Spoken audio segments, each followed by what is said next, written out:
What's your step here?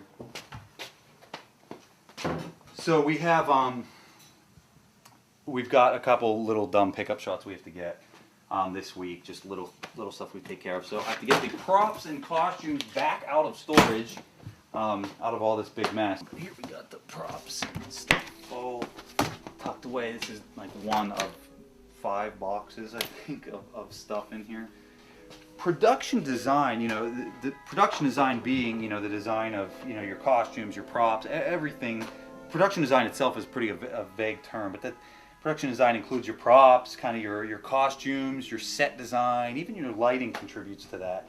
The design process, to me, is very important because it helps. It's another tool that I as a filmmaker have to support my story and kind of set the tone, the world, and bring a really unique vision to the story I'm trying to tell.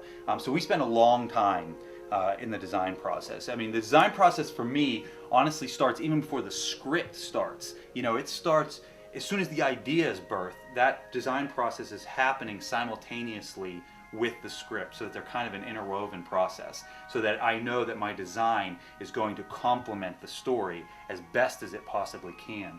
Out of that design process, other things will also benefit. Your marketing, your website, your posters, everything is kind of birthed out of that design process as well. So for us, we make it's kind of standard for us that anything that comes out of the Mercury Men world, be it our website, be it a poster, be it our digital prop series, everything that comes from that world should look like it came from the Mercury Men world and came from that universe.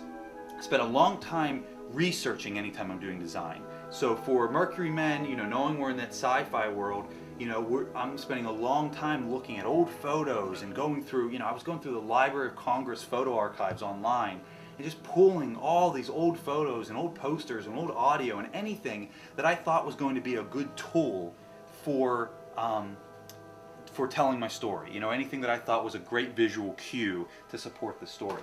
The design of Mercury Men comes from 3 separate areas. One clearly is the old 30s, 40s sci-fi pulp, Flash Gordon, Buck Rogers. I mean, you look at something like Jack's leather jacket, aviator cap and goggles, it's that old classic pulp style. We also pull from the 1950s sci-fi style. That's really a lot from in our lighting style. The sharp angles, the deep shadows, that film noir style. That really comes from 1950s sci-fi style.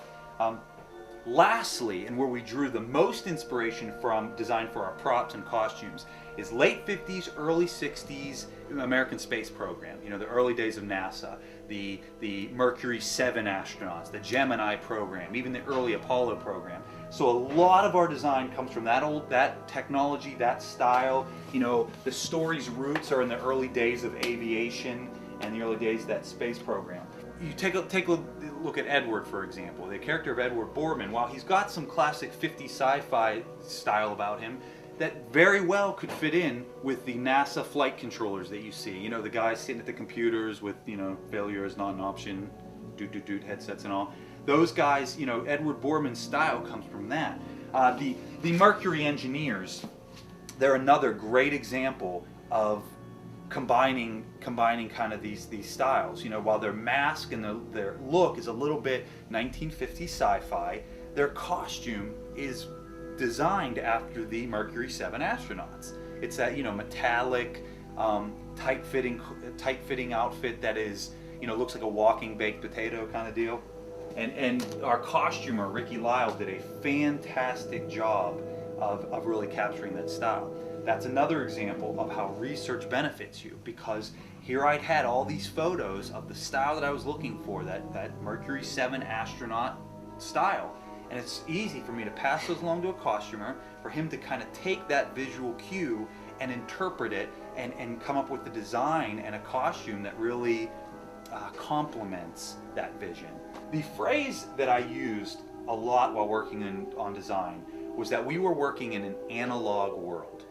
This is not the digital world of today. Our story takes place in an older time when their technology was a little bit more archaic, and so they weren't using fancy equipment. They were using things like these old walkie-talkies. I mean, look at this thing. This thing is a brick, and the antenna is 6 feet tall. I mean, it's almost as tall as I am.